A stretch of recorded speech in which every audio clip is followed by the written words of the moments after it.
In ancient Rome, the empire that dominated the known world for centuries, there was a punishment considered the worst of all. There was no torture more feared, more inhuman. Welcome to another lived history. In the meantime, subscribe to the channel.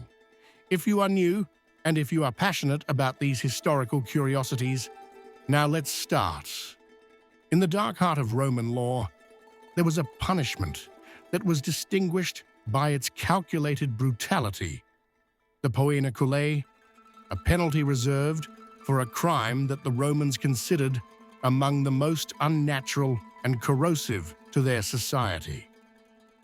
Parricide, the killing of one of one's parents, not treason, not rebellion, but the murder of one's father or mother. In the eyes of the Romans, this was not only a crime against the family, but an attack on the very fabric of civilization. The legal roots of this punishment are found in the Lex Pompeia de Parricides, introduced in the late Roman Republic by Gnaeus Pompeius Magnus, better known as Pompey the Great. Although there are earlier references to the practice, it was during the late Republic, perhaps under Pompey, that the poenaculae was formally institutionalized. It reflected the deep Roman respect for the paterfamilias, the male head of the household, seen as the guardian of the Roman moral order. Unlike more common Roman executions, often quick or practical, the poenaculae was symbolic. It was designed not just to kill, but to erase the criminal from the world. The condemned was sewn into a leather sack, along with a terrifying selection of animals, and thrown into a river. It was not just a death, but a total spiritual and social destruction, denying the guilty even burial or the embrace of the earth. This punishment sends a chilling message that spans the millennia. For ancient Rome, some crimes demanded more than justice. They demanded annihilation. Why did Rome choose to put animals in the bag with the murderer? The poenaculae was not a simple execution, but a ritual of symbolic destruction. Every element reflected the unnatural horror of parricide, and nothing represented it more grotesquely than the animals sewn into the sack with the condemned man. These animals were not chosen at random. Each carried with it a deep cultural significance in the Roman world. According to legal sources of the empire, especially those collected in Justinian's Digest, the most common combination included a dog, a snake, a monkey, and a rooster. The dog, although a symbol of loyalty, was also associated with impurity and necrophagy. Being locked up with a howling dog accentuated the criminal's dishonor, associating him with an animal that feeds on death. The serpent, cold and sneaky, was a symbol of betrayal. Roman poets and philosophers often linked it to moral corruption. Pliny the Elder described it as a being of eternal deceit. The monkey, rare in Rome, was seen as a disturbing parody of man. It represented the deviant nature and a caricature of humanity. To be with a monkey was to be denied as a human being. The rooster, especially the black one, was a symbol of chaos and omen. Its desperate crowing in the darkness could be interpreted as the last announcement of fate, the final cry before oblivion. Together, these animals created an image of cosmic disorder. The sack became a parody of the mother's womb.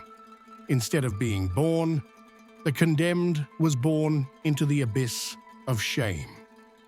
The trial was meticulously planned, a civic spectacle designed to terrorize and educate. According to jurists like Modestino and Paolo, each phase served to humiliate, isolate, and dehumanize the guilty party. Flagellation. The criminal was beaten with rods, a ritual prelude to execution, which reaffirmed the authority of the state and deprived the individual of legal protection. Preparation of the sack, culleus, made of strong leather large enough to contain man and animals.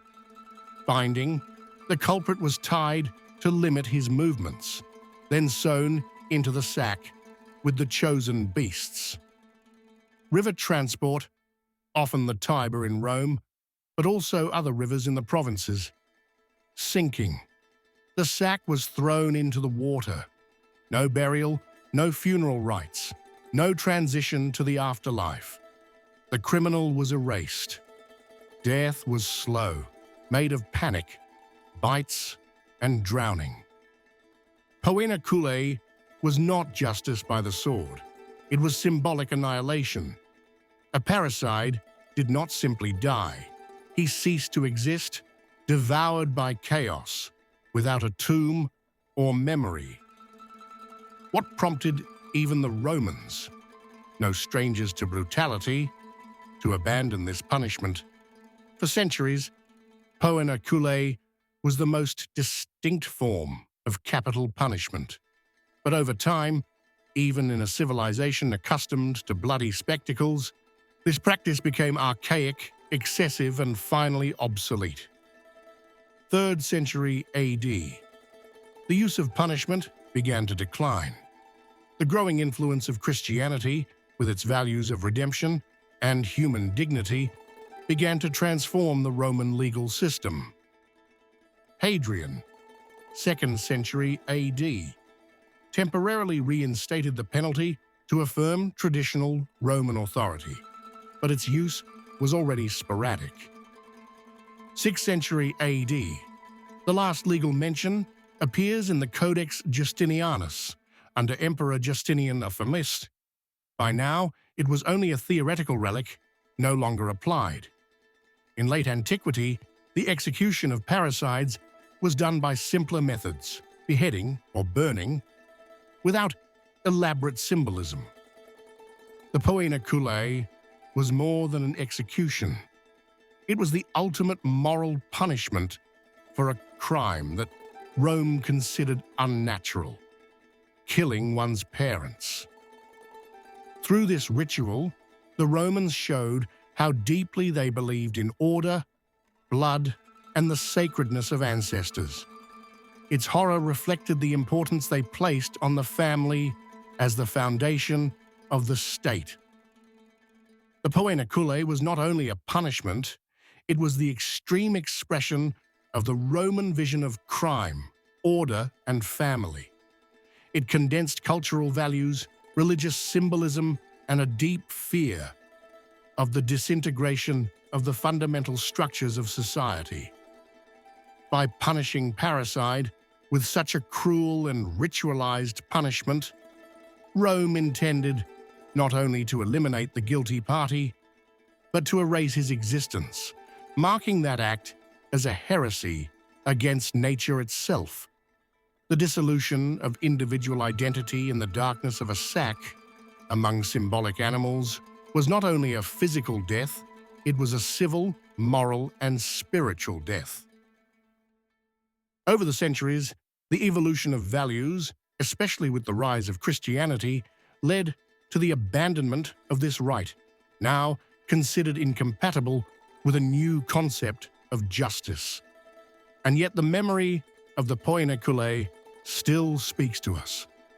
It questions us on how far a civilization can go to defend what it considers sacred, and on what is the boundary between justice and terror. That's all for today. And what do you think of this punishment in ancient Rome? Let me know in the comments, and don't forget to subscribe to the channel if you like these videos on historical curiosities. See you next time. Bye.